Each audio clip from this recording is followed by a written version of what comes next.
Renee, you've been to some of these places, you've been to many of these places, and you've seen it with your own eyes. People suffer, and the wildlife are under pressure, they're perishing. And with these projects, the forests are standing. Communities have a clear pathway towards access to basic needs, and wildlife are thriving. And so the people that we work for are happy. We knew this just wasn't true. So we engaged Forest Trends to conduct a study to ask Indigenous leadership all over the world two basic questions. The first question that was posed to Indigenous leaders, again, this was done all over the world, was, do you want to participate in the voluntary carbon market? And the answer that came back was emphatically yes.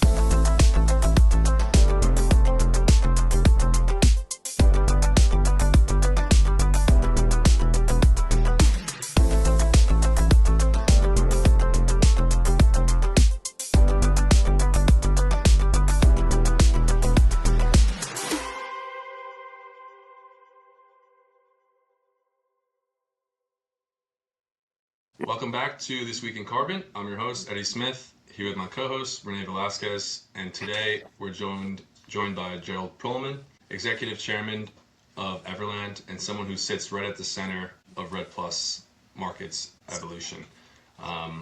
Gerald, thank you so much for joining us today. I really appreciate it.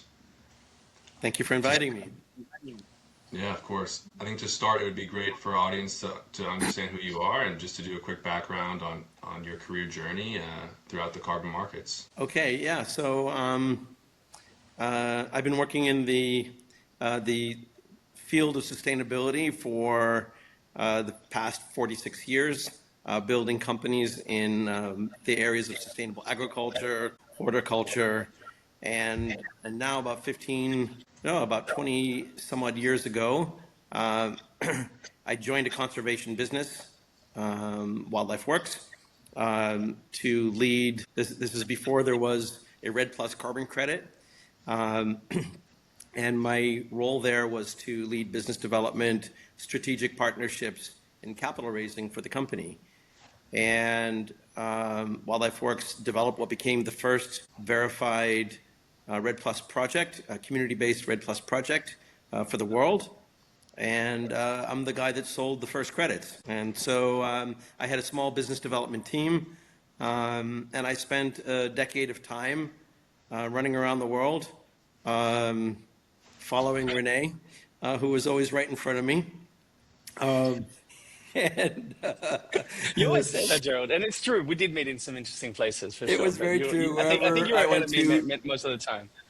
Oh, the Renee was just there. You were just there. So the job was, in many cases, explaining what climate change was, what the role of forests were or are, and why it's important to support community-based forest conservation projects. And over a period of time, a decade, there was common themes that came back from corporates, and we had modest success in those early days. And we had a formula, and I basically spun out the business development department to create a specialized company to represent forest conservation projects around the world, taking lessons learned from corporates that I had spoken to. I had probably more than 1,000 conversations with corporate buyers, and there was just these reoccurring themes as to what it would take for them to be more supportive of this type of work.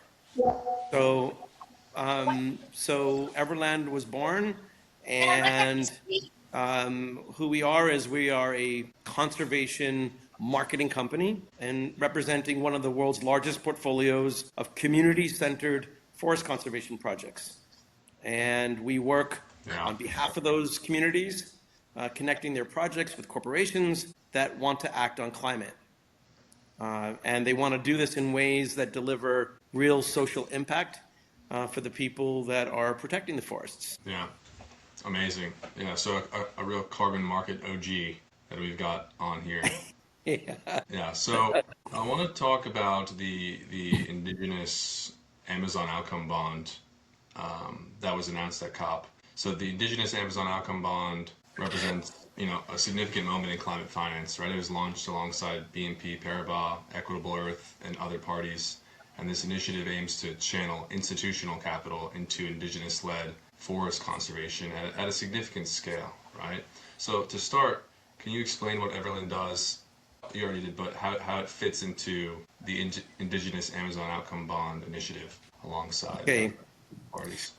Yeah. So our role in the outcome bond is to identify the projects, make sure they're investment ready, and then take them to market.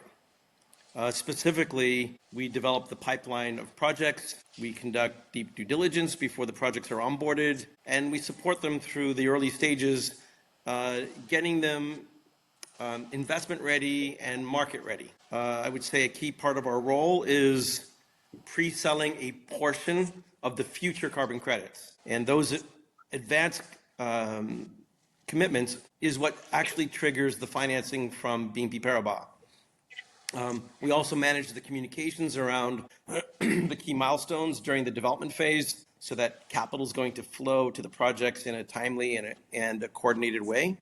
Once the projects are financed, we continue to represent them internationally and market the remaining credits on behalf of the communities. So we're always working for the communities. The credits always belong to the communities. We work for them. Our role is to bring qualified buyers, provide them with market insights, and support informed decision-making. The communities decide if, when, and who they sell to, and at what price and terms.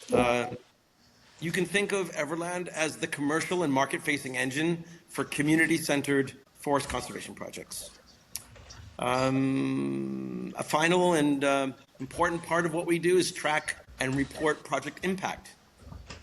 We keep the investors and buyers well informed and engaged so they can clearly see the outcomes they have enabled. So in short, what we're doing is connecting forest communities with capital in a way that works for the communities, for the companies involved, and ultimately the planet. Gerald, just out of curiosity, can you give us a little bit of context on the outcome bond itself, and also the event that you hosted in the Amazon? Because obviously, I followed it very closely. We're really proud to be part of the support for the outcome bond. Thanks for including us. But it was a shame that we couldn't actually make it to the event itself because it looked like a raging party. This idea came from BNP Paribas for the outcome bond. I've worked closely with the bank for the past 15 years, and about 7 years ago, they became an equity investor in our company, as you might know. That investment enabled me to build the company and scale our work with forest communities. Then last year, my longstanding partner at the bank, who you know, Francois Carré, he introduced the idea of using an outcome bond as a financing mechanism. I felt it was an innovative and fit for purpose and a way of financing community projects. And we had a number of conversations, and then we aligned on a clear focus to raise $50 million specifically to fund up to 20 indigenous-centered projects in the Amazon under the new Equitable Earth standard. So the credit for the inspiration goes to Francois Carré at BNP Paribas, who runs the carbon desk there.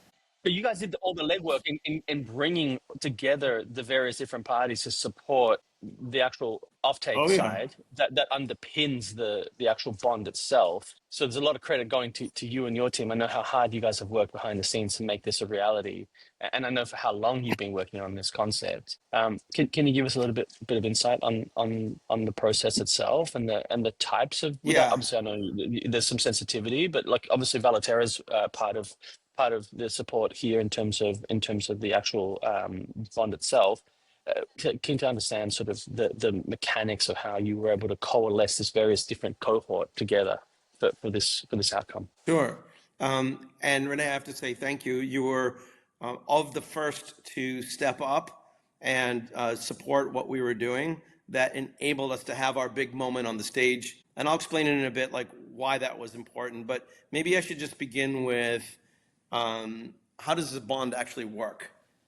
Just kind of in very simplistic. terms. I think that'd be really helpful So, because most of the folks that listen to this podcast are not necessarily coming from financial markets and certainly not from fixed income. So I think it's a really innovative approach that you're bringing here to this market, one that can actually unlock huge scale and the deployment of bank balance sheets effectively at that scale. So yeah, really love to kind of do Bond 101. okay, great.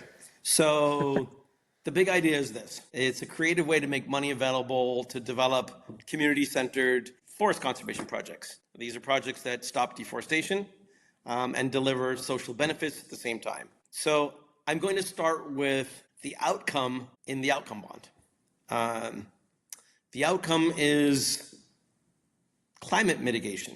This is what we're funding. This is what the bank and its investors are funding, climate mitigation. And that climate mitigation is reflected in a carbon credit.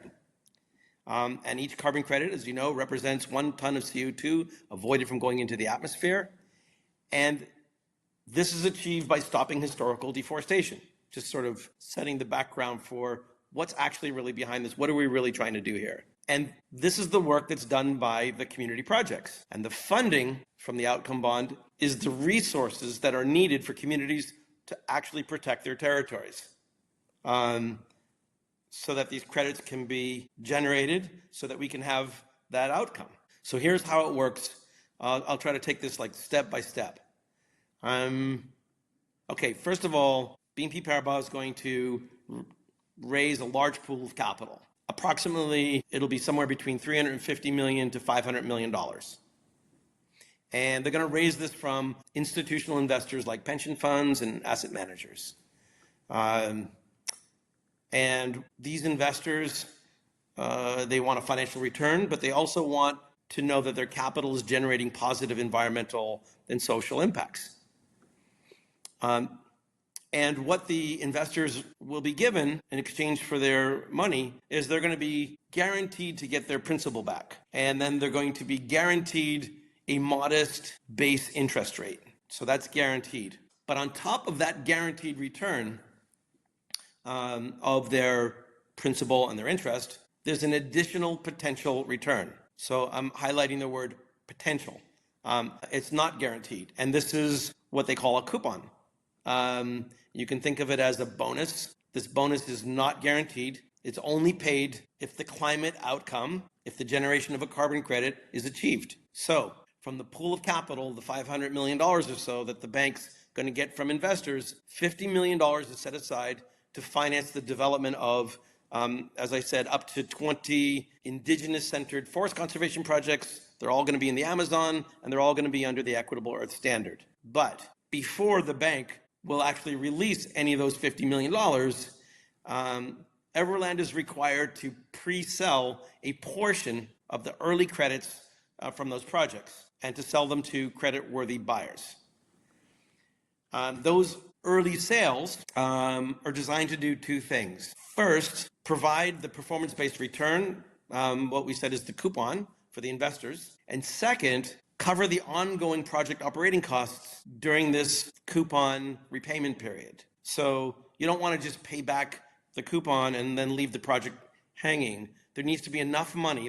So for the original sales, need to generate enough money to give this bonus back to the lenders and to keep the projects going for the first couple of years. So once there's a signed purchase agreement in place, BNP Paribas releases the financing that gives the communities the resources they need right now to set up their projects so they can protect their territories. They're under siege in many of these cases, and to stop the deforestation. And as the projects succeed by stopping the deforestation, the results are audited. They're independently verified by Equitable Earth. And then the carbon credits can be issued and delivered to buyers who provided the contracts, like yourself. The proceeds from those sales are going to pay the outcome bond return and fund the operations, as I mentioned. So these projects continue to, it's important to say that this is just a portion of the credits. And the projects will continue to generate additional credits beyond the early ones that are pre-sold. And that's also our job, is to market those credits as well. And that's what's going to create long-term revenue streams for those communities that are developing the projects. So I guess in summary, the money from the outcome bond funds the engine that enables communities to earn carbon credits that they can sell for 40 years if they're successful. Does that make sense? Yeah, it makes total sense. Can I try to summarize it in one sentence? It's Yeah. essentially leveraging this mechanism is essentially, imagine giving money to a rainforest, but it actually pays you back with interest and in carbon credits. Do you think that that's a sort of succinct summary there? Because it's interesting that you mentioned obviously the types of investors that are then attracted to this instrument, a bond, which institutional investors that have not participated traditionally in the carbon markets. So we're unlocking a huge potential of new participation in this market. What are your thoughts on that? Yeah. So I would say that this is kind of the issue. There's deforestation is an economic issue, and it requires an economic alternative to the drivers of deforestation. The world values forests, but unfortunately, the world values forests cut down. And so what we're trying to do here is to provide the resources to these communities to protect their territories so that value is created for keeping the forest standing. That's what Red Plus is all about. And the resources that are needed to do that haven't been available recently. So this bond is providing those resources so that communities can develop their own projects. And I think this is really important. It's their projects, it's their credits, it's their territories, it's their decisions on how they want to sell them, who they want to sell them to, when they want to sell them. And the funding comes on really favorable terms for the communities. There's and it's all, yeah, that's how it works. Yeah, interesting. Yeah, also, Joe, I also found it interesting. This is such a huge potential. Like you mentioned, 20 projects effectively linked to this bond, and you're driving these through a nascent standard in the form of Equitable Earth. We had Mike Kozinski on the podcast a couple of months back, and he obviously took us through the evolution of the Equitable Earth standard, and then the divestment to Ecosystem Restoration Standard at the time, ERS, and then the I guess the acquisition by ERS of Equitable Earth and then the rebrand. Thibault and his team. Thibault's also been on the podcast with Judith. And we've got a lot of time for them. We think that they're excellent. Can you give us a little bit of a synopsis, in your own words, right, in terms of this pivot towards Equitable Earth, away from, let's say, the traditional standards? So around 2021, there was a lot of turmoil was starting in our marketplace, and there was a lot of opinions being bantered around. And one of them was that Indigenous people don't want to participate in the carbon market. And we knew this wasn't true because we work for Indigenous and traditional communities, and they're very happy with these projects. It's a lifeline for these projects. These are communities that the forests are under siege. Communities suffer. Renee, you've been to some of these places. You've been to many of these places, and you've seen it with your own eyes. People suffer, and the wildlife are under pressure. They're perishing. And with these projects, the forests are standing. Communities have a clear pathway towards access to basic needs, and wildlife are thriving. And so the people that we work for are happy. We knew this just wasn't true. So we engaged Forest Trends to conduct a study, to ask Indigenous leadership all over the world 2 basic questions. The first question that was posed to Indigenous leaders, again, this was done all over the world, was, do you want to participate in the voluntary carbon market? And the answer that came back was emphatically yes. And what was also said in many, many times was they felt excluded, and they wanted to participate in the market. They live in forests, and they naturally protect forests as part of their culture and beliefs and values. So the second question, the follow-on question was, okay, well, in which way do you want to participate in the voluntary carbon market? And from this inquiry, over the course of 1 year, was developed by Indigenous leaders a set of principles of engagement in the voluntary carbon market. And that was the basis from which Equitable Earth was created. And obviously, it is ground led and ground up led initiative, and it's a challenge to the incumbents. Effectively, I think you're not alone, and I'll say it. And I've been critical of Vera, but I've also been very supportive of Vera. We've had Mandy on the show before, and I speak with Mark Stewart, their chairman, regularly. He's a good friend as well. I do agree with your statement that I believe what they're doing is excellent, but nonetheless, it can always be improved. And I think the ICVCM goes to the heart of this by encouraging a broader set of participants in the market at a standard level. And what I think that Equitable Earth is doing is challenging this monopoly or duopoly that's been pervasive in our market for a long time. And as a result of that and others, isometric, Puro, Circarbono, and other standards emerging, I think what's happened is that at Vera and Gold Standard, CAR and ACI to a lesser extent, because they still remain very small and very California focused across ACR and CAR, that Gold Standard and Vera have been challenged and they've actually started to improve.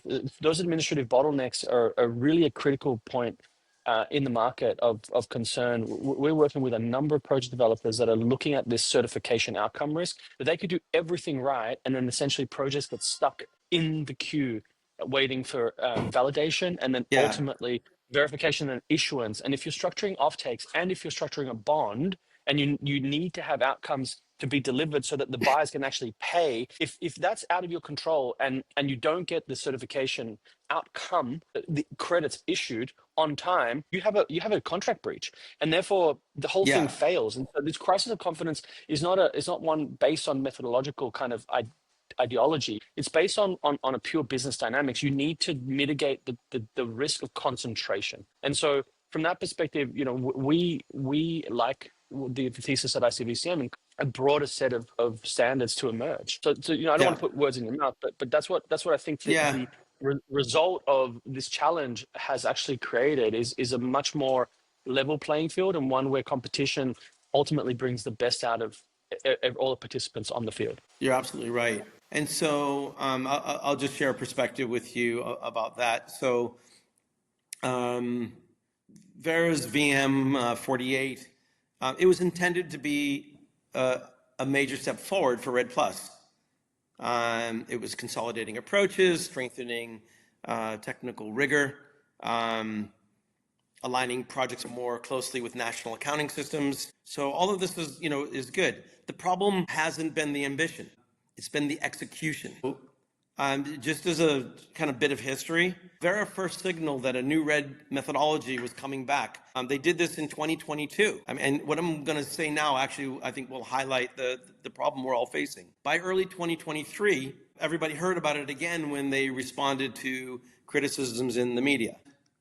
At that time, I think it was around January 2023, they confirmed that 48 was already in the works for some time. And then it was published in November 2023. That's when it was actually published. And here we are, December 2025, more than 3 years after it was first signaled and over 2 years after it was published. And the methodology still isn't fully operational in practice. And then we go a little bit further. The core tools that the projects need to function under 48, particularly the jurisdictional deforestation risk maps and all of the systems, they're incomplete. And the only announcement that we've heard recently is that they're not going to make any more predictions on timelines. Like, we're 3 years late. So what all of these delays have done, in just being really frank here, is put the entire project-based Red Plus market on hold. We're on hold. Projects are waiting. Buyers are waiting. Capital is waiting. And transactions are not happening as a result. Even for the existing issued tons, essentially there's a moratorium in place effectively by a lot of buyers who said, look, we're going to wait until VM48 is actually operational. To your point, we see that with some limited exceptions. There's some projects that stand above or outside of their kind of peers that are highly liquid and traded. But it's a tale of two cities, essentially. You've got the haves and the have-nots, and there are so many projects that are just essentially put to the sidelines, and therefore prices have just basically come down to the asymptote, which is zero here in terms of value. And that value destruction has ultimately had significant consequences for those projects, and as you mentioned earlier, the communities. It's early days yet, but how do you see the Equitable Earth standard being different? And obviously the recent approval by the ICBCM of the standard itself Yeah. is a really positive sign. Beyond just this outcome bond initiative, how are you seeing interest from buyers, now recognizing that there are other standards at play here, like Equitable Yeah. Earth? Yeah. So this paralysis that we have is what led to the creation of Equitable Earth. It was a practical response. It was necessary. Back when this all started in 2023, it was a hedge just in case Vera was going to be further delayed. And yes, they've been further delayed by 2 more years. This paralysis has real consequences. These communities are depending on REDD+ revenues. These revenues needed to protect their forests, to support their livelihoods, and the finances dried up. Not because the projects have stopped working. It's because the system around them has stopped functioning. I think that's a really important point. And this reality is what led to the creation of Equitable Earth. This was our response to that. So a framework built first and foremost on clear principles of engagement with indigenous and traditional communities. It's grounded in FPIC, free prior informed consent, community self-determination, and where a majority of the proceeds flow directly to communities. And it's got conservation best practice, robust science, the latest monitoring and verification technologies, and it's designed to nest into jurisdictional and national systems and align with Article 6 as those frameworks come online. And it's built to function in the real world so that finance can flow to communities like now, not years from now. Yeah, and you mentioned how it's correlated to international markets like Article 6, and I think just kind of correlating that back to the outcome bond, which we were talking about earlier. How does that fit in with the Article 6 markets at all, or is it more leaning into Brazil's national kind of REDD+ programs? Is the outcome bond related to the international markets at all for Brazil, like towards their NDC, or no, like the REDD+ projects? There's a lot of confusions about these things. I think what happened in Brazil is grand for a REDD+. REDD+ has a home. We're not going away. Community-based projects are here to stay. And I think it's important to realize that Article 6 is fundamentally a government-to-government framework. It's about how countries account for and how they're going to trade emission reductions with each other. And to create all that, it's taking them time to figure it out. In the meantime, companies aren't standing still. We're seeing a resurgence of corporate demand from organizations that want to take climate action now. And the voluntary carbon market is where this action is happening. There's a renaissance happening in REDD+, and that is all built around high quality, project-based REDD+, that can move capital quickly, protect forests immediately, and deliver real results. And doing this while national systems are, let's say, continuing to mature. And by the end of this decade, we're talking 2028 to 2030, as Article 6, corresponding adjustments and national registries, as they become operational, government-led demand will become an additional sales channel, not a replacement. So corporates, I believe, are going to continue to buy, and governments will begin to buy. I believe that The projects that succeed are the ones that are credible, they're nested or able to be nested. Transparency is a big part of all of this, and that they're community centered. So my conclusion about Article 6 in the future is that the next 5 years are going to reward projects that act now, that build credibility early, and are ready to plug into Article 6 as governments catch up. I like that take. There's always this, they talk about the debate between JRED and project-based RED Plus as like there's two choices. This is often framed as jurisdictional RED Plus versus project-based RED Plus, but this is a very false choice. Again, jurisdictional programs are government-led. They're important for like long-term national alignment, but they're going to take time. They've taken time. They're going to continue taking time. Project-based RED Plus is where action happens now, and that's directly with Indigenous peoples and local communities who are protecting forests under immediate threat. This needs to be understood. These forests are under siege.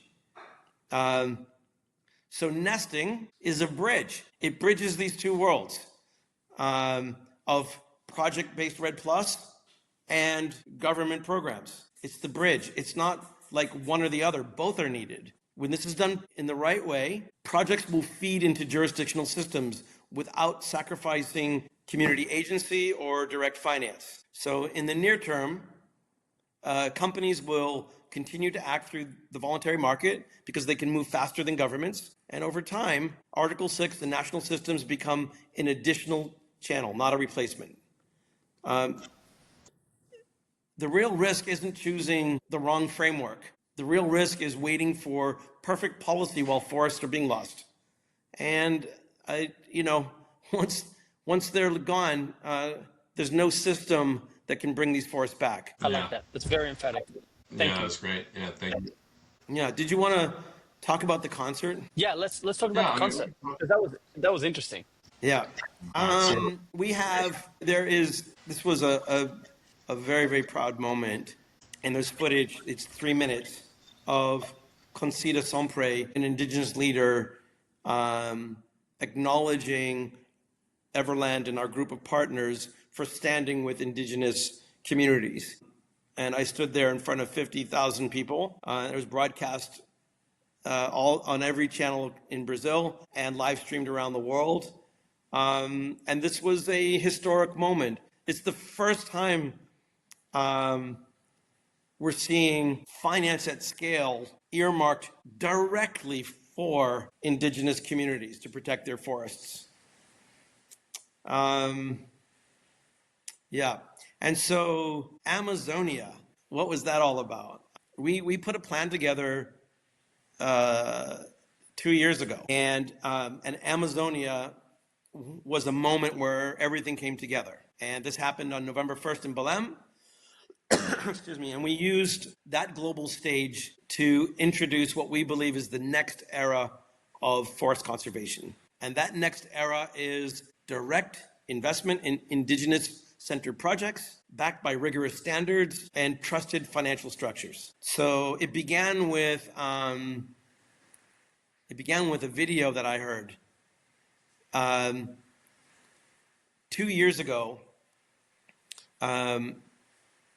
We partnered with Global Citizen, and I knew one of the co-founders of Global Citizen, who contacted me, and he shared with me a speech that President Lula made in Paris on their stage, and he talked about his ambition to end deforestation in the Amazon and to do so with equity for Indigenous peoples.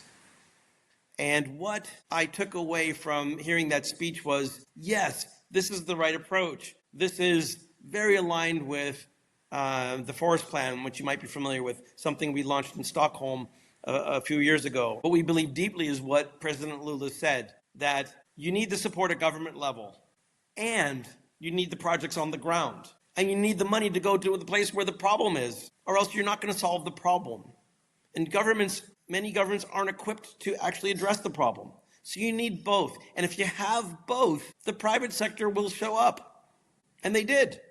We saw that in 2021 and 2022. So So in response to President Lula's call to end deforestation in the Amazon and to do so with equity for indigenous peoples, we knew that the private sector needed a thunderclap moment, a real wake-up call to counter the narrative that had questioned project integrity.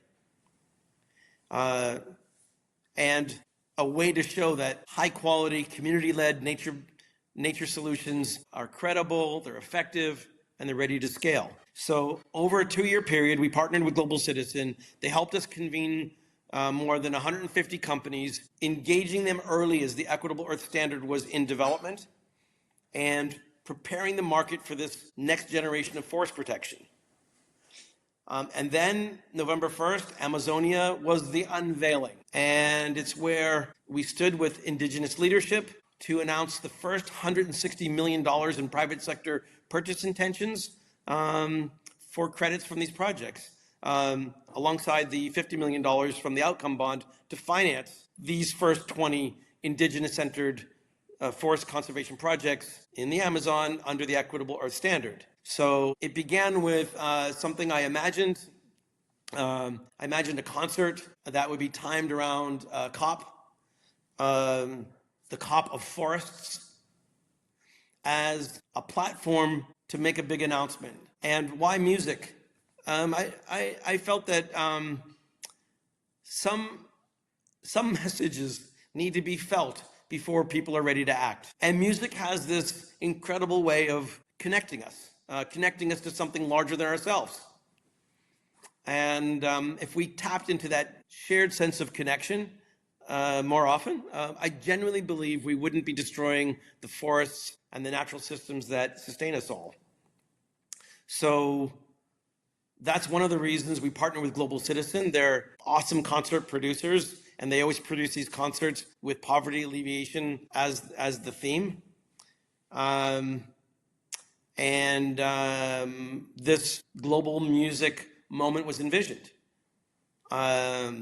So Amazonia was headlined by Chris Martin of Coldplay, and Global Citizen used music and culture as a way to reach people emotionally. And in doing so, created the space on that stage for us to send a clear signal to the private sector that direct investment in indigenous-led forest conservation is urgent, is effective, and it's safe. And that's what we did. I like it. Yeah.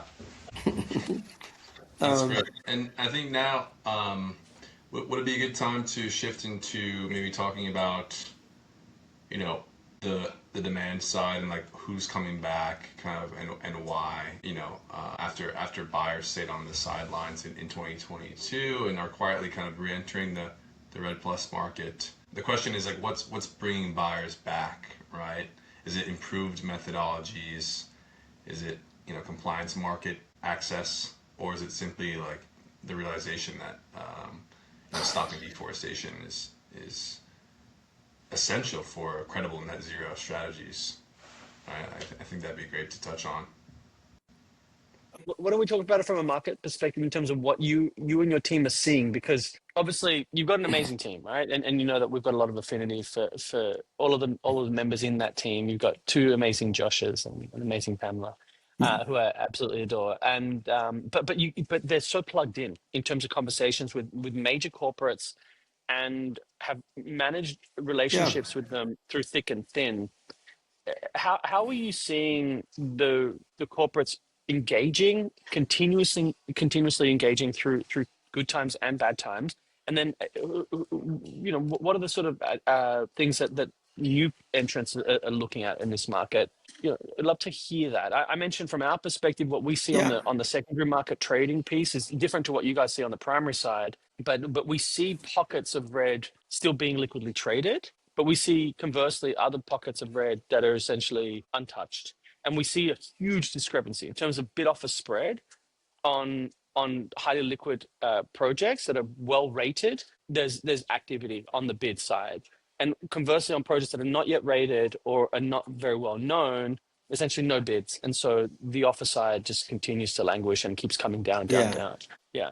How are you seeing it? Yeah. You represent a pretty broad portfolio of different projects. Yeah. So, there's a few things going on here. So the basic reasons why company support projects hasn't changed from my perspective in the last 15 years.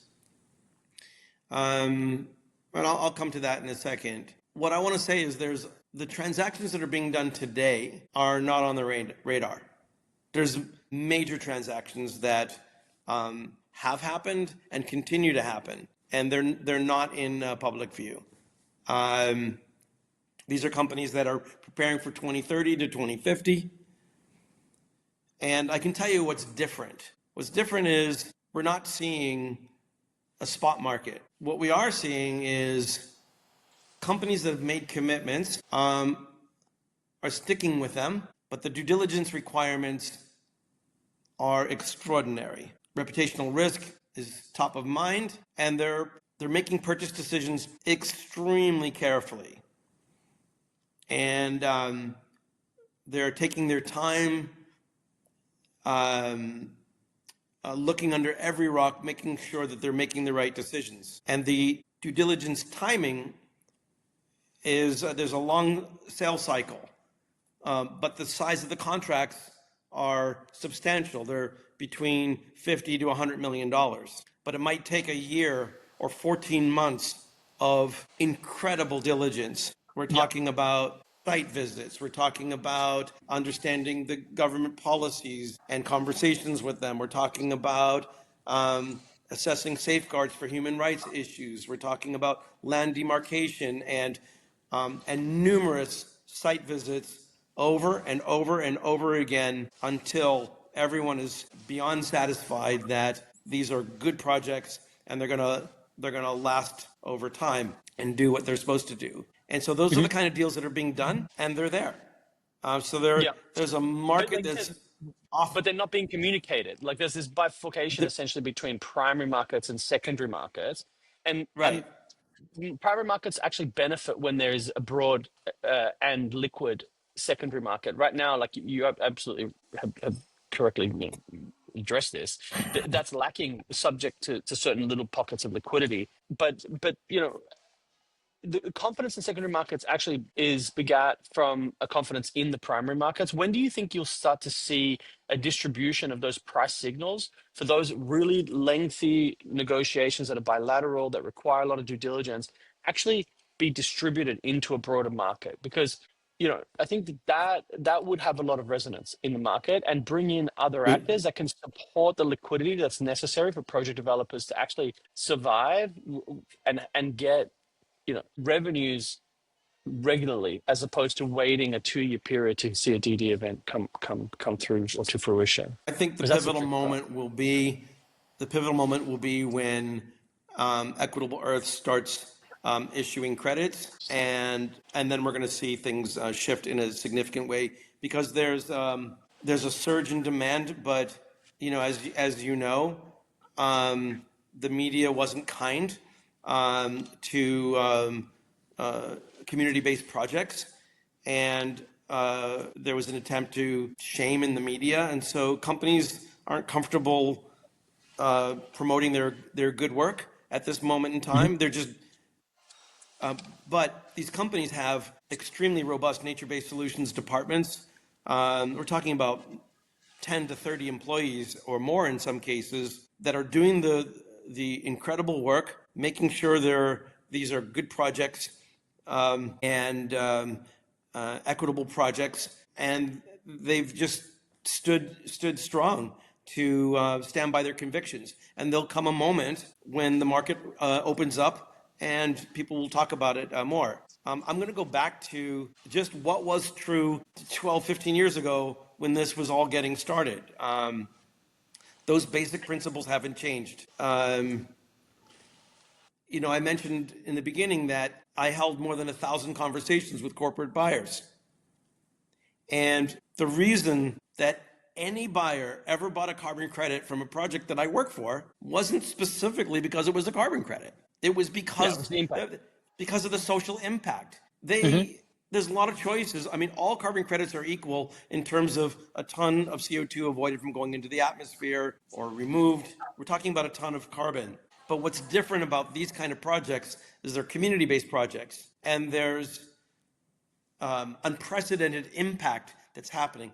That's why a corporate would decide to choose this project over another project. And so what we're really marketing is verified impact that's wrapped up in a carbon credit. And that hasn't changed. Yeah. Can I pick up from what you said earlier as well around and maybe what you're just saying now around what's changed throughout that time. Historically we had, you alluded to this, right? A ton being a ton and certified at the source, essentially at the standard level. We've obviously seen that the concerns and certainly those espoused in the media were around this overcrediting risk. I think that's now being addressed to a certain extent, and there's been a lot of work on this integrity piece. But now we've got other third-party actors that are coming in to provide an opinion and in fact a rating around the quality of these projects. And recently you announced a partnership with Silvera, and which I found to be very interesting. Can you take us through sort of the evolution of your thought process around ratings? In the early days, I think it's fair to say maybe your team wasn't the most responsive to external third-party ratings coming into the market. You thought that they were maybe more of a, I don't want to put words in your mouth, but maybe they were a destructive force rather than a constructive force. What's changed in that time, and what's led to this ultimate partnership that you've got now with Silvera? Yeah, and so I think that's fair what you said. In the beginning, when the rating agencies came to the market, they came with a good intention to bring integrity to the marketplace, but that suggested that there wasn't integrity. And I have a few things to say about that. And so it came with that premise that the world needed them to bring integrity. And I didn't think that was the case, and that's why I wasn't too excited about that when it happened, in the way it was introduced. But I will say this, that over time, some of the rating agencies have really progressed, they've evolved, and they provide a very important function, and they're not going away.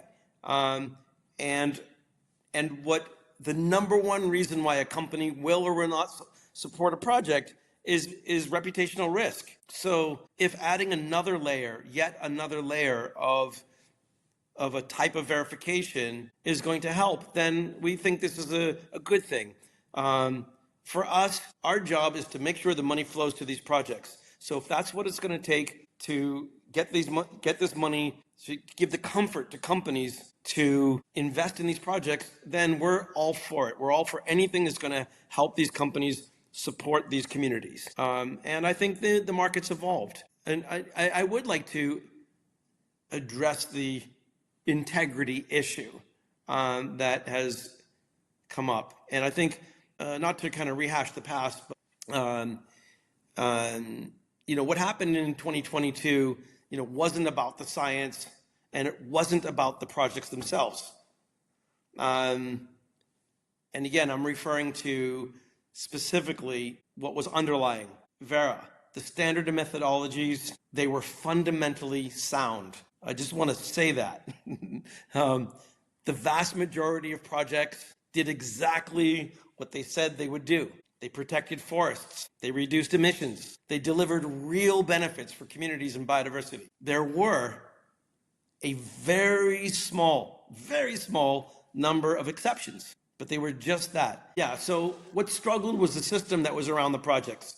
And the market grew, went through exponential growth, and the administrative infrastructure at Vera, it just didn't keep pace, and their capacity was stretched, and some of their key technical people got recruited away.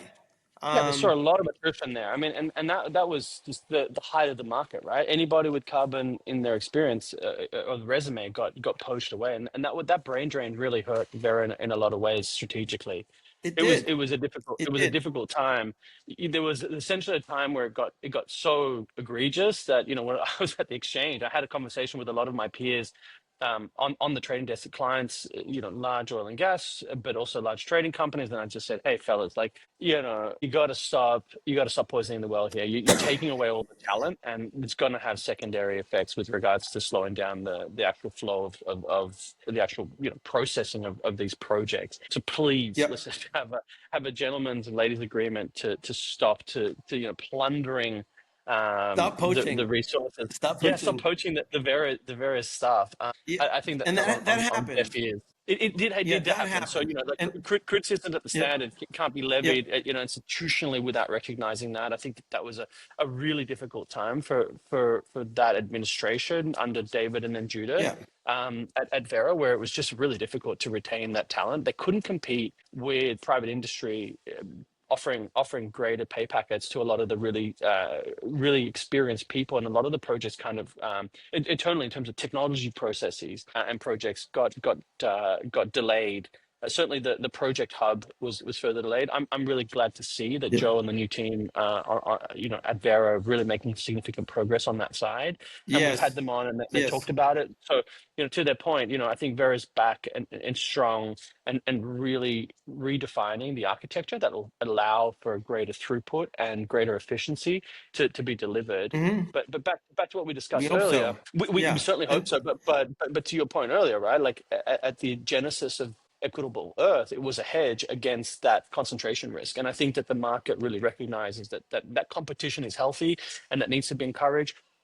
I hope, and I want to subscribe to the thesis that you said around what will change is once Equitable Earth starts to issue tons. I do really hope that the corporates come in and support that standard as a nascent standard. We've seen that support come through for other emerging standards like isometric and Pure Earth in particular, who've come in on the CDR side. And I do hope that nature-based avoidance and nature-based removals see that resurgence across other standards, because that will be really helpful for a market to have a broader base of participation and more choice for accreditation.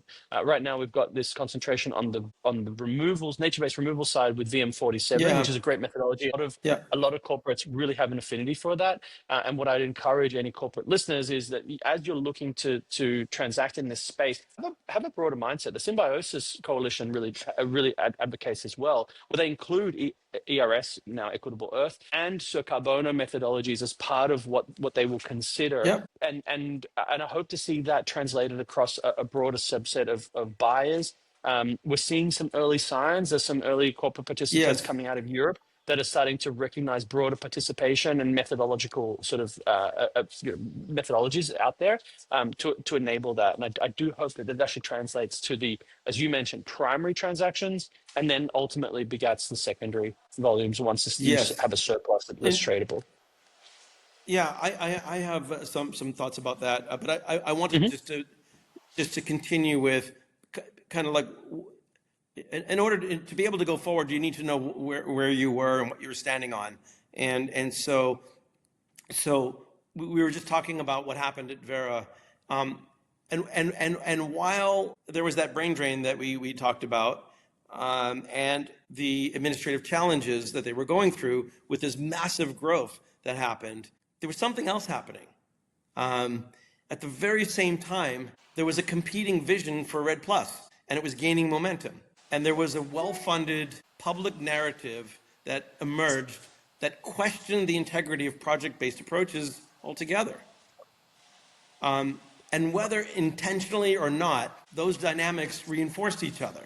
What reached buyers wasn't nuance. It was a highly amplified message suggesting that there was a widespread integrity problem.